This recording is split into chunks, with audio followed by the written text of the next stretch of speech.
okay guys talaga. Kaso nga lang ba't gano'n? Naglalag puro ako. Gabi na be. Tapos naglalag ako. Hindi pa ako tapos gumawa ng bahay. Nakakainis. Pero that's okay. Pero wala akong coal, gara.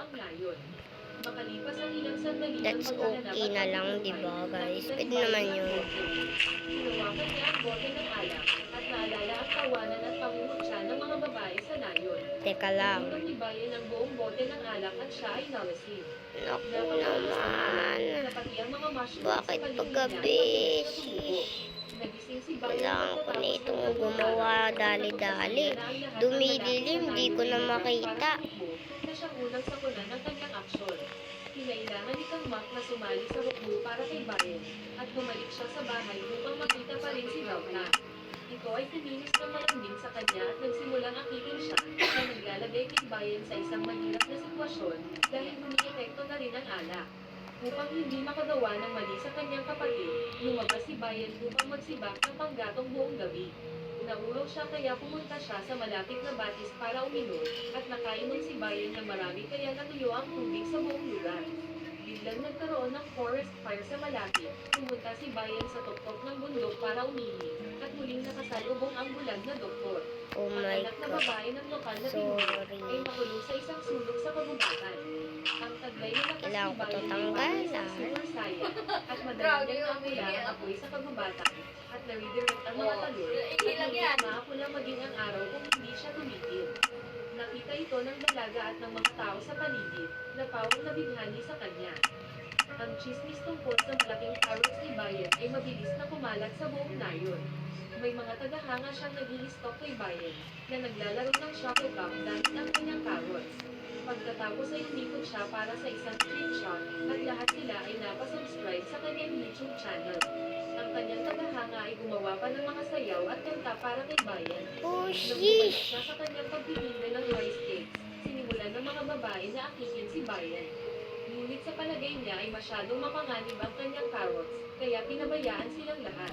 Umabot pa sila sa paggawa ng bitan para bihagin si Bayan, ngunit nakatakas ito.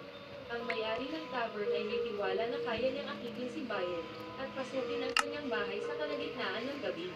Si Bayan ay nakaiwas noong una, ngunit ngayong gabi ay bilog ang buwan at ang kapangyarihan ng ilong ng genie ay hindi niya makontrol. Nagtagumpay ang may-ari ng tavern sa kanyang layunin at nagpatunay nito na ang carrots ni What Bayan the- ay talagang premium. Guys, I'm Ito ay sorry nagsimulang kasi pumunta ang mga babae sa kanilang village, papunta sa harap ng bahay ni Bayan para makapag-avail sila ng premium carrots. Ang serbisyong ibinigay ni Bayan sa kanila ay binigyan ng 5-star rating ng lahat ng mga customers sa Lazada at Shopee. Dahil nakapagbili siya sa mga favorite nila, nag-iwan ng mga regalo ang mga babae sa tapat ng bahay ni Bayan. Ang taong talagang mahal ni Bayan ay si Gautang, ngunit dahil sa ginawa niya, si Gautang ay nalungkot at nagalit sa kanya. oh my Inuulat ng God. isang babae ang mga pangyayari sa kanyang ama. Here. Konti na lang para may tiis. Okay. Aha. Aha.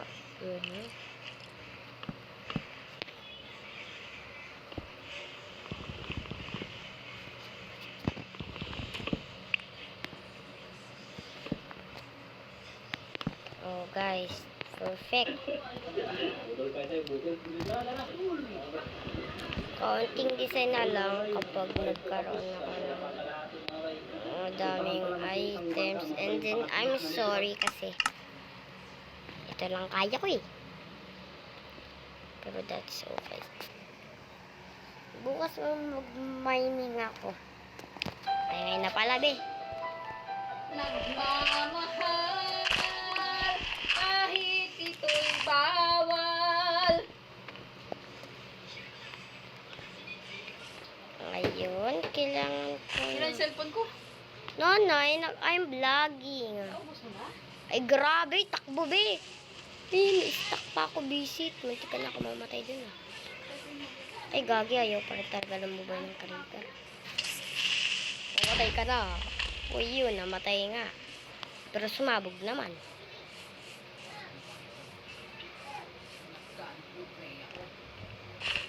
Pray, Freya. B, may jowa si Freya. Si Zilong, B.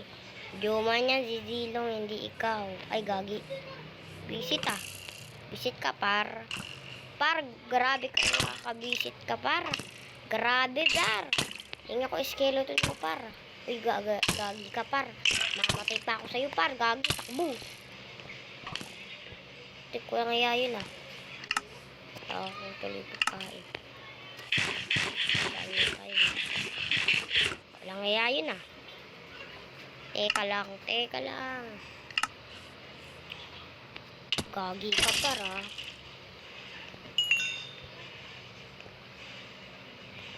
Dilim mo eh. Kaso nga lang wala pa akong sakto. Tulog na lang yan. Sorry guys, dahil wala pa tayong sakto. And said ni nanay naman, di ba, matutulog na siya. And baka di ko na kayo abutan. And then, Usog ka dyan. sorry guys, and bye-bye.